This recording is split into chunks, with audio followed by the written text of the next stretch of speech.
Mark's News Headlines.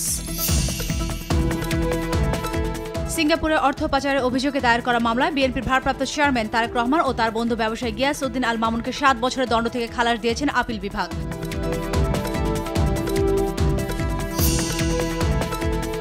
বিশিষ্ট ব্যক্তিদের নিরাপত্তা পদক্রম নিয়ে 2 মার্চের সার্কুলার স্থগিত করেছেন হাইকোর্ট। একই সঙ্গে এই সার্কুলারের ব্যাখ্যা দিতে হাইকোর্ট সিনিয়র স্বরাষ্ট্র সচিব নাসিমুল গনিকে 18 মার্চ তলব করেছেন।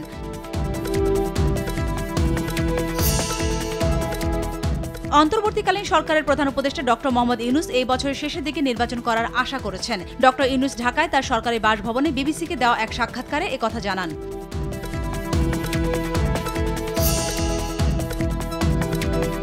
নির্বাচিত সরকার না থাকলে দেশে আইন শৃঙ্খলার অবনতি হবে, বিনিয়োগ বাধাগ্রস্ত হবে, কর্মসংস্থান সৃষ্টি হবে না, এমন মন্তব্য করেছেন বিএনপির ভাইস চেয়ারম্যান আব্দুল আউয়াল মিন্টু।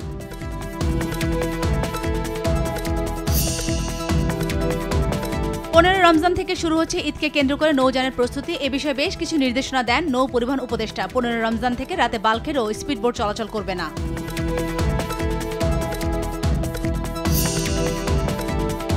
রাতে রাজধানী নিরাপদ করতে বিভিন্ন স্থানে যৌথ বাহিনী টহল অভিযান। এ সময় বৈধ কাগজপত্র না থাকা, লাইসেন্সবিহীন মোটরসাইকেল আরোহণের কারণে অনেককে জরিমানা করে পুলিশ।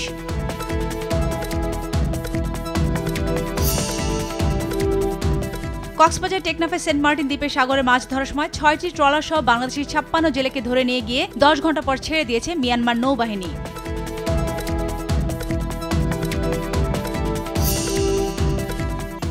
বৈশ্বিক সন্ত্রাসবাদ সূচকে 3 ধাপ উন্নতি করেছে বাংলাদেশ। অস্ট্রেলিয়ার সিডনি ভিত্তিক গবেষণা প্রতিষ্ঠান institute for economics and piece IEP প্রকাশিত সর্বশেষ প্রতিবেদনে এ তথ্য উঠে এসেছে।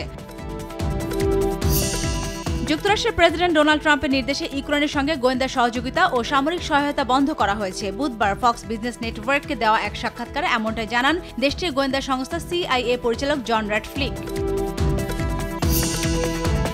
ICC চ্যাম্পিয়ন্স ট্রফিতে ব্যর্থতার পর ওয়ানডে ক্রিকেট থেকে অবসরের সিদ্ধান্ত নিয়েছেন মুশফিকুর রহিম। নিজের ভেরিফাইড ফেসবুক পেজে অবসরের সিদ্ধান্তের কথা জানান এই উইকেটরক্ষক ব্যাটার। 19 বছরের ওয়ানডে ক্যারিয়ারের সমাপ্তি ঘটল।